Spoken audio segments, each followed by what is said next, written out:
Neti Azwar LPD. Kepada Bapak kami persilahkan.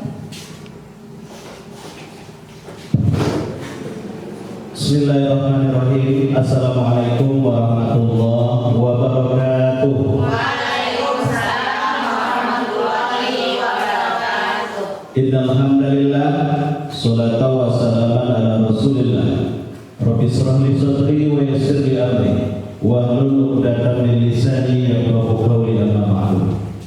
Yang sama-sama hendaknya dapat kita aplikasikan dalam proses pembelajaran di madrasah kita, dan hendaknya ke depan madrasah kita lebih maju sesuai dengan motto kita, madrasah hebat. Kemudian salawat dan salam kita kirimkan kepada junjungan alam Nabi besar kita Muhammad sallallahu alaihi wasallam. Allahumma shalli ala sayyidina Muhammad wa ala ali sayyidina Muhammad. Assalamualaikum ya Rasulullah. Pertama, ucapan terima kasih kepada pemateri kita, Bapak Ketua Bangga kami, Dr. Agus Maruka LPD, yang sudah hadir di madrasah kita. Beliau juga sebagai pengawas pembina kita. Mudah-mudahan nanti apa yang beliau sampaikan menambah wawasan keilmuan kita dalam proses pembelajaran. Kita ingin menambah wawasan keilmuan kita tentang kurikulum merdeka, karena perlu diketahui pengawas MIL Pala secara keseluruhan baru tahun ini menerapkan kurikulum merdeka. Kemarin tahun kelas 1 dan 4 di laporan simpatika, dan mulai tahun ajaran ini kita sudah menerapkan kurikulum mengajar selama 60 menit 70 menit itu bukan sesuatu yang mudah, tapi bukan pula sesuatu yang sulit ketika kita menyusun dengan baik, menerapkan dengan baik. Karena saya 20 tahun menjadi wakil kurikulum di pondok, saya merasakan proses itu, sudah pernah saya rasakan. Dan mudah-mudahan kalaupun Bapak Ibu, perangkat Bapak Ibu hanya di dalam kantor, paling tidak nanti RPP kita lihat, sehingga nanti prosesnya, tujuan pembelajaran itu nanti tercapai. Bisikan-bisikan guru-guru yang sudah merasakan PPG, yang sudah sedang proses, memang kalau betul-betul kita terapkan seperti itu memang nikmat dan enak sebetulnya, enjoy proses pembelajaran. Mudah-mudahan hari ini Bapak Ibu, beliau ini pengawas kita ini adalah salah seorang pengawas terbaik. Beliau juga asesor, jadi beliau paham bagaimana kondisi madrasah itu pada hari ini. Jadi mudah-mudahan apa yang tidak akan disampaikan kita kasih waktu seluas-luasnya, tapi paling tidak pas lapar kita tutup. Ya, jadi khawatir lepas makan siang nanti. Dirikan sudah perang, Thailand dan Kamboja sudah perang, Malaysia sudah ada masalah dua Barat, Ukraina dan Rusia yang perang harga Thailand, Iran yang bombardir Israel dan Israel bombardir Iran, kita yang menjadi mahal. Kenapa?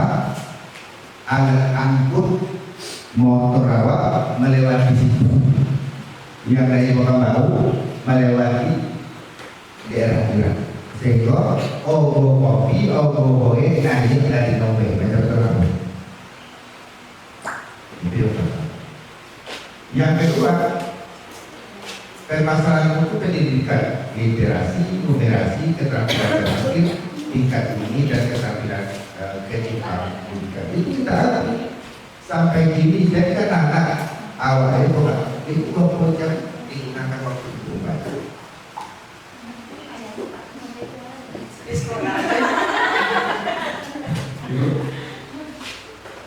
Fokus bahwa nak dengan orang nak apa baju ada. Terus salah satu kebiasaan ya. Lantas dalam pikiran anak lewat buku rumah enggak ada. Anak kepala anak dan tidak jauh-jauh. Anak dapat itu yang rajin baca buku. Dan terbukti waktu ujian pun kapan sekolah dari TS sampai akhir. Untuk ayahnya kepala sekolah. Kalau tidak kepala sekolah, pergi sekolah. Ayah hanya setahun sekolah anak pendek. Awal pendek, buah kosong, logik dan ujian terus digunting. Di rumah kakak belajar 6 bulan terakhir mau ujian, alhamdulillah dapat yang buah di mana. Mereka belajar dan masalah untuk pendidikan, numerasi, keterampilan berpikir tidak tinggi itu menjadi ketimpangan pendidikan. Masuklah ini, mulai anak-anak belum baca dulu halaman sekian. Nanti kita diskusi. Mulai anak belum baca. Dalam pikiran ibu, bahwa yang baca. Sebahas. Ini nomor 3. Nomor 4, bonus demokrasi dan visi Indonesia 45. Artinya Indonesia emas. Yang terakhir adalah kompetensi masa depan. Biar anak-anak itu bisa punya kompetensi, anak dan guru itu punya kompetensi masa depan, maka dicetuskanlah ide daripada pembelajaran yang dalam. Mengapa perlu pembelajaran yang dalam? Yang pertama adalah keterlibatan. Guru membangun keterlibatan peserta didik sebagai subjek baca. Guru membangun keterlibatan peserta didik sebagai subjek belajar untuk memperoleh pengalaman belajar dan Yang pemahaman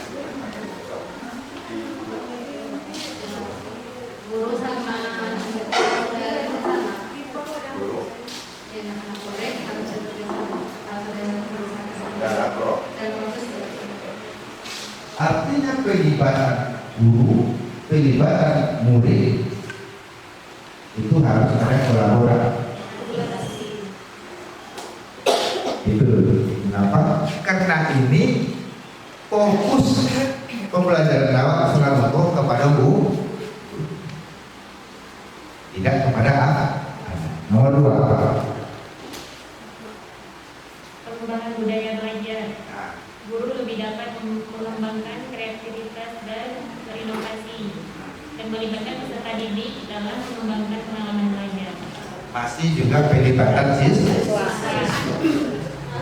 Jadi fokus pembelajaran itu tidak sama guru, tidak sama murid, tidak sama guru, tetapi adalah pelibatan antara keduanya. Nomor 3,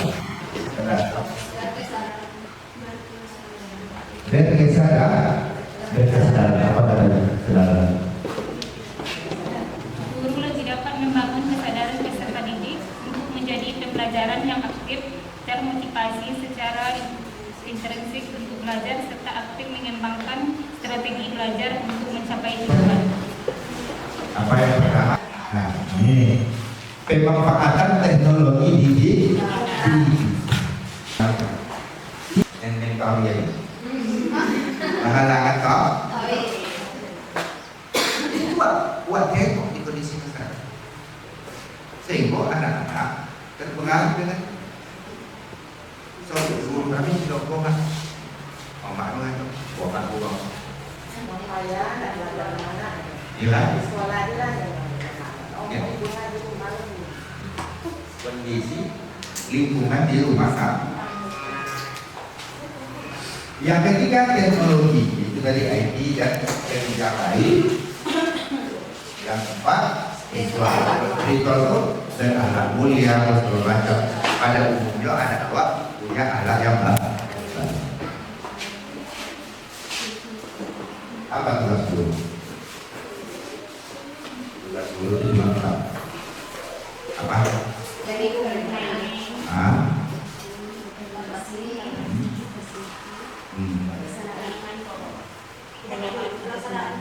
pelaksanaan tugas kepala sekolah, tugas guru itu cuma 4. Fokuskan 4. Dan fokuskan kepada 4. Yang pertama adalah training. Guru kepala sekolah mesti mampu membuat perencanaan. Apa perencanaan yang dibuat oleh kepala sekolah? Kepala sekolah mesti bisa membuat visi misi sekolah.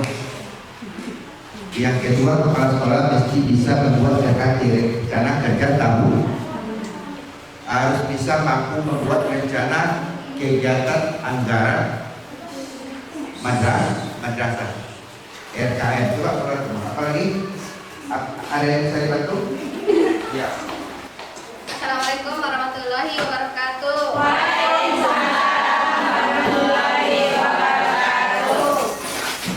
Apa kabarnya hari ini anak hebat? Alhamdulillah luar biasa, subhanallah, Allahu Akbar. Madrasah Rasa pesantren. biar pala anak baik. Hebat. Apa arti Asmaul Husna? Ayat sini. Kembali bisa? Apa artinya nak? Asmaul Husna? Lupa? Kita belajar yang malam tadi. Ayo Rani lagi. Nama baik, Bu. Iya pintar. Jadi Asmaul Husna itu adalah nama-nama Allah yang baik. Ayo berapa jumlahnya? 99. Jadi Asmaul Husna itu jumlahnya 99. Yang minggu kemarin kita hanya belajar tentang Asmaul Husna saja. Belum lagi kita belajar berapa yang harus kita pelajari. Nah, jadi pada minggu ini kita pelajari Asmaul Husna itu tentang Al-Muhyi. Apa namanya sayang? Al-Muhyi. Al-Muhyi. Jadi Al-Muhyi itu artinya ada yang tahu? Enggak tahu. Ada yang tahu Al-Muhyi? Tidak tahu. Tidak tahu. Artinya adalah yang maha menghidupkan. Apa sayang? Maha menghidupkan. Iya, jadi Allah itu menghidupkan semua yang ada di alam semesta ini. Bu, termasuk saudara saya ini, Bu. Gak bisa lagi, nah. Kalau udah mati, alam kita berbeda lagi. Ada dunia, ada akhirat. Jadi segini foto mati, Bu. Iya. Dah, ya.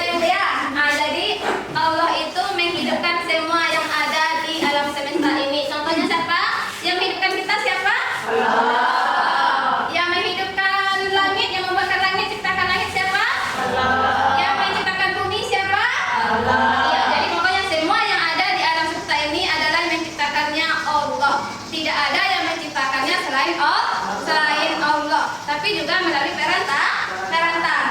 Kita hidup di dunia melalui siapa? Perantaranya? Ibu kita